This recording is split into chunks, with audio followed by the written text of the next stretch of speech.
Olá, meu nome é Lívia e eu vou apresentar aqui o trabalho intitulado Reversão da resistência antimicrobiana em Acinetobacter baumannii e Staphylococcus pseudointermédios, utilizando uma plataforma multiplex de CRISPR-Cas9. Esse projeto ele foi desenvolvido no Laboratório de Biotecnologia Molecular e orientado pelo professor Tiago Mendes. Então, fazendo aqui um breve overview da resistência aos antimicrobianos, um uso muito extensivo de antibióticos nas últimas décadas acabou introduzindo uma certa pressão seletiva artificial, o que levou algumas populações bacterianas a adquirirem resistência a esses fármacos através de mudanças genéticas. E então, essas infecções por bactérias multiresistentes se tornaram um grande problema de saúde pública, que pode resultar em cerca de 10 milhões de mortes em 2050, segundo um relatório encomendado pelo Reino Unido em 2016. E aí, dentro desse cenário, a bactéria gram-negativa Acinetobacter baumannii, ela é um grande alvo de preocupação clínica e frequentemente observada, resistente aos carbapenêmicos, que são uma classe de antibióticos frequentemente utilizados como último recurso dentro das infecções. E ela é prioridade número 1, destacada pela Organização Mundial da Saúde, para o desenvolvimento de novos fármacos. Então, dentro desse grupo aqui de patógenos denominado SCAP, que é um grupo realmente conhecido por conseguir escapar da ação dos antimicrobianos, a baumannii está aqui em prioridade crítica para o desenvolvimento de novos antimicrobianos. Essa bactéria aqui, gram-positiva, Staphylococcus pseudointermédios, ela também é bem relevante dentro desse cenário, já foi isolada dentro de uma série de hospedeiros, e a cepa resistente ela tem sido muito reportada como responsável por infecções severas, tanto em humanos quanto em cachorros. Então, nós temos as enzimas beta-lactamases e carbapenemases como o principal mecanismo de interrupção desses antimicrobianos, causando uma multiresistência ao grupo carbapenêmicos, que são esses antibióticos usados como último recurso. Esses genes de resistência aos beta-lactâmicos, eles geralmente estão localizados em plasmídios que estão organizados em clusters, ou seja, eles estão proximamente uns aos outros, e esses plasmídios eles têm alto número de cópias. Então, como o desenvolvimento de novos fármacos é muito caro, é oneroso, e gasta muito tempo, a gente precisa urgentemente de novos métodos alternativos para conseguir reverter essa resistência, como o CRISPR-Cas9. Então, explicando um pouquinho sobre essa metodologia, o CRISPR-Cas9 é um sistema que ele é naturalmente encontrado em bactérias e arqueias como parte do seu sistema imune, então ele consegue formar uma espécie de memória imunológica. E aí, em 2012, a Jennifer Doudna e a Emmanuelle Charpentier, elas conseguiram mimetizar a estrutura necessária para conseguir quebrar essa região de DNA específica, o que rendeu a elas o Prêmio Nobel de Química em 2020. E esse sistema, ele tem sido usado cada vez mais para edição genômica, com diversos campos de aplicação. Então, para falar aqui brevemente como que essa edição funciona, nós temos aqui um RNA guia de 20 nucleotídeos, que é o responsável por levar o sistema até a região de interesse. Ele se associa a essa nuclease aqui, da família Cas. E aí ele vai passando esse complexo vai passando pela fita de DNA, até que o RNA guia pareie com a região alvo, por complementaridade, e a Cas9 consiga clivar essa região. Mas para ela conseguir clivar com alta especificidade, ela precisa de uma sequência motivo, que é essa aqui, chamada de sequência motivo, adjacente ao protospaçador, que pro caso da Cas9 é o NGG, sendo o N qualquer nucleotídeo seguido de 2 guaninas. Então, ela requer essa sequência aqui na região 3' para que ela consiga clivar. E aí, assim que a Cas9 corta essa região, a célula ela teria 3 caminhos, 3 opções. Então, ela pode fazer um reparo por junções não homólogas, que ela basicamente coloca qualquer coisa ali. Ela pode fazer um reparo dirigido por homologia, que é quando a gente insere uma sequência ali, que por homologia ela vai encaixar ali. E a terceira alternativa seria a morte celular. Então, alguns estudos prévios realizados pelo nosso grupo utilizando essa metodologia mostraram que a reversão da resistência alcançada com o uso de um único RNA guia, ela foi parcial, e o plasmídio ele conseguiu se reconstituir. Então, aquelas ilhas de resistência que estavam ao redor, elas se mantiveram íntegras, e isso comprometeu a ressensibilização da cepa. E aí, a partir disso, nós elaboramos uma hipótese de que um sistema CRISPR-Cas9 multiplex, ou seja, utilizando 2 alvos, seria mais eficiente para conseguir remover esses plasmídios carreadores dos genes de resistência.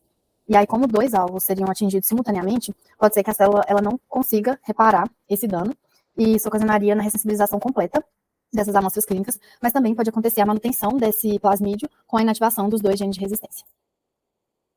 E aqui, partindo para a parte experimental, então, primeiro nós fizemos a seleção do RNA guia, o design, Então, primeiramente, fizemos uma escolha dos alvos, fizemos uma caracterização do sítio ativo dessas enzimas, e depois selecionamos o RNA guia a partir de um alinhamento utilizando o cluster ômega. E aí buscamos por regiões conservadas que estivessem antes do sítio ativo e que tivessem a sequência PAM, que é o motivo necessário para a Cas9. E em seguida fizemos uma análise das regiões que estariam fora do alvo, as regiões off-targets, a partir de um alinhamento com 96 genomas completos de A. baumannii carregando os genes de resistência. E aí, para a escolha dos alvos, nós levamos em consideração uma prevalência clínica, tanto no Brasil quanto no mundo. E aí nós escolhemos a Oxa 72, que é uma carbapenemase muito documentada no mundo todo, e a Oxa 143, que é considerada de alta prevalência no Brasil. E aí, pela literatura e pela utilização de alguns softwares como o Uniprot, nós descobrimos que a serina e a lisina são os aminoácidos mais importantes para formar o sítio ativo, e eles estão em uma distância de 3 aminoácidos entre eles. E aí, pelo Uniprot, a gente conseguiu a informação de que a nossa enzima ela possui um peptídeo sinal aqui no início, E a partir desses dados fornecidos, a gente elaborou esse mapeamento, que resultou, né, na serina na posição 62 e na lisina na posição 65. E aí, dentro do cluster ômega, nós fizemos um alinhamento, utilizando 10 genomas completos de Abalmane contendo os genes de resistência, e a partir desse alinhamento nós buscamos regiões conservadas que continham o trinucleotídeo NGG na posição 3' para encontrar possíveis RNAs guia. E em seguida afunilamos esses RNAs guia para regiões que somente estivessem posicionadas anteriormente ao sítio ativo. E aí, a partir disso, nós selecionamos 2 RNAs guia e um deles foi estrategicamente desenhado para atingir as 2 beta-lactamases simultaneamente. Em seguida, nós selecionamos 96 genomas completos de Abalmane, carregando os genes de resistência, e aí alinhamos eles no BLAST com os RNAs guia selecionados, o que resultou para a gente em 917 regiões de alinhamento. E aqui no gráfico abaixo a gente tem a porcentagem das regiões on target para o alinhamento com cada um dos RNAs guia. Ou seja, das regiões com alinhamento total, a maioria delas, mais de 90%, foram identificadas e confirmadas como os genes-alvo. E para as regiões com potencial off-target, a análise foi feita considerando esse padrão de clivagem que é intrínseco à Cas9. Então, nós levamos em consideração tanto a presença da sequência motiva NGG na posição 3', quanto um alinhamento significativo nessa região CID, já que a Cas9, ela tolera menos mismatches nessa região CID aqui do que na não CID. E aí, a partir, né, dessas análises, nenhuma das regiões off-targets mapeadas apresentaria potencial risco para o projeto, porque dificilmente uma região com múltiplos mismatches nessa parte CID ou sem o NGG aqui na 3' apresentaria algum risco. E agora, partindo para a validação experimental do sistema CRISPR nas cepas, nós selecionamos alguns isolados clínicos de Abalmane e de Staphylococcus pseudointermédios e fizemos a caracterização do perfil de resistência dessas cepas. E aí, com as cepas selecionadas, nós transformamos essas bactérias com 3 vetores, que seriam os responsáveis por fazer a validação, e a transformação foi confirmada por PCR, por miniprep e PCR. Então, para essa validação acontecer, nós precisamos desses 3 vetores. O primeiro, ele possui todo o aparato necessário para o CRISPR-Cas9 funcionar, incluindo uma região aqui para a gente adicionar um RNA guia. O segundo vetor, ele expressa uma proteína vermelha fluorescente, e ele tem aqui como marca de seleção uma resistência à ampicilina, que é conferida pelo gene BLATEM. E o último vetor é o normalizador, ele expressa uma proteína verde fluorescente, e tem como marca de seleção a canamicina, a resistência à canamicina. E aí o que a gente espera que aconteça experimentalmente é que, assim que a gente insere os 3 vetores dentro da bactéria, aqui o terceiro vetor com todo o aparato que a bactéria precisa para o CRISPR funcionar. E o que vai acontecer é, esse RNA guia que tem como alvo o BLATEM vai se associar à Cas9, vai achar aqui essa região de complementaridade dentro do vetor RFP e vai cortar aqui dentro da resistência à ampicilina. E o que a gente observa é uma ressensibilização da amostra à ampicilina. E ela volta a expressar somente a proteína verde fluorescente. Então, quando a gente coloca essa bactéria no microscópio de fluorescência, a gente não vê mais a fluorescência vermelha que era dada por esse vetor. E aí, inicialmente, para os testes de suscetibilidade, para a Abalmane, nós tínhamos 9 cepas clínicas e prosseguimos os testes com apenas 4 delas, que foram suscetíveis à canamicina, o restante todo foi resistente. E aí fizemos um teste de concentração inibitória mínima contra os 3 antibióticos, né? Ampicilina, canamicina e cloranfenicol. E aí a gente observa aqui que somente essa cepa aqui do meio, que é a 294, ela foi suscetível à ampicilina, que é esse vermelho aqui mais escuro. Então, somente ela, numa concentração de 100 microgramas por ml, a gente já tem uma suscetibilidade detectada. O restante, todas as bactérias são resistentes, então a gente não poderia trabalhar com elas.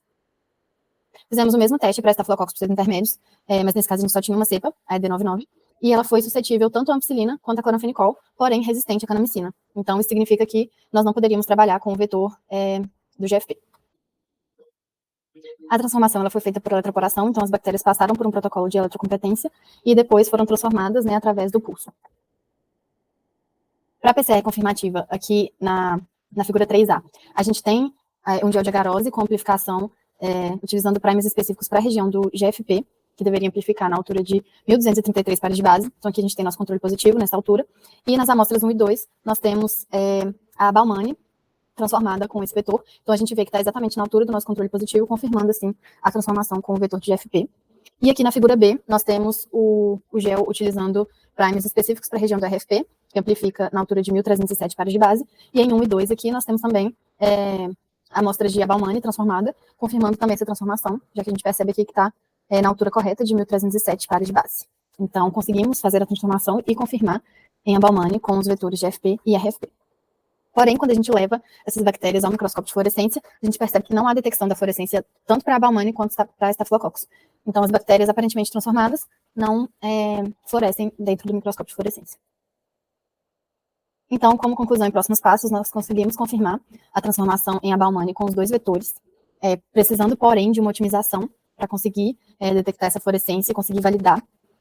E precisamos ainda validar o sistema CRISPR em Staphylococcus em uma cepa que seja suscetível aos 3 antibióticos. E, por fim, como próximos passos, seria o desenvolvimento de um sistema baseado em vírus para conseguir entregar essa plataforma para as bactérias resistentes em vivo. Obrigada.